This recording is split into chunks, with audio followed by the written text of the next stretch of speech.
வரும் பிப்ரவரி மாதம் நடைபெறவிருக்கிற champions trophy தொடர்ல ஆப்கானிஸ்தான் அணியோட இங்கிலாந்து அணி விளையாடக்கூடாதுங்கிற இங்கிலாந்து அரசியல்வாதிகளோட கோரிக்கையை அந்நாட்டு கிரிக்கெட் வாரியமே நிராகரிச்சிருக்காங்க. ஆப்கானிஸ்தான்ல பெண்களுக்கு எதிரான அடக்குமுறைகள் அதிகரிச்சிருக்கிறதால அதனால அந்நாட்டு அணியோட இங்கிலாந்து விளையாடுறத புறக்கணிக்கணும்னு கோரிக்கை வைக்கப்பட்டது. ஆனா இங்கிலாந்து கிரிக்கெட் வாரியம் அந்த கோரிக்கையை நிராகரிச்சாங்க. இங்கிலாந்து ஆப்கானிஸ்தான் இடையிலான சாம்பியன்ஸ் டிராபி தொடர் லீக் ஆட்டம் பிப்ரவரி 26ஆம் தேதி நடைபெறவிருக்கு.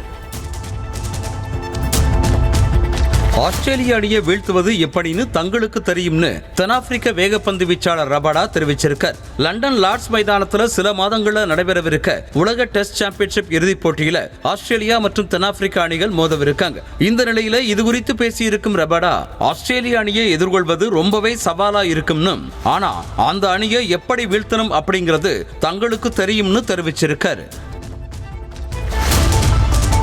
ரோஹித் சர்மா மற்றும் விராட் கோலியை குறிவைப்பது நியாயமில்லைன்னு இந்திய முன்னாள் அதிரடி ஆட்டக்காரர் யுவராஜ் சிங் தெரிவிச்சிருக்கார். ஆஸ்திரேலியாவிற்கு எதிரான பார்டர் கவாஸ்கர் தொடர்ல கோலி மற்றும் ரோஹித்தோட ஆட்டம் கடுமையான விமர்சனத்துக்கு உள்ளாச்சு.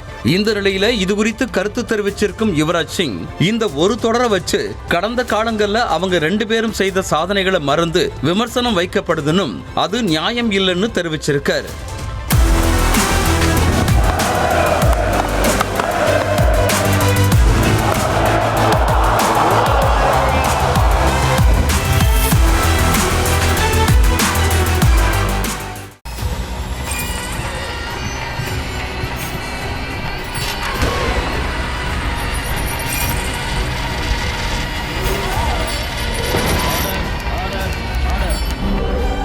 நிகழ்தகவு குற்றங்களின் மறுபரிமாணம்.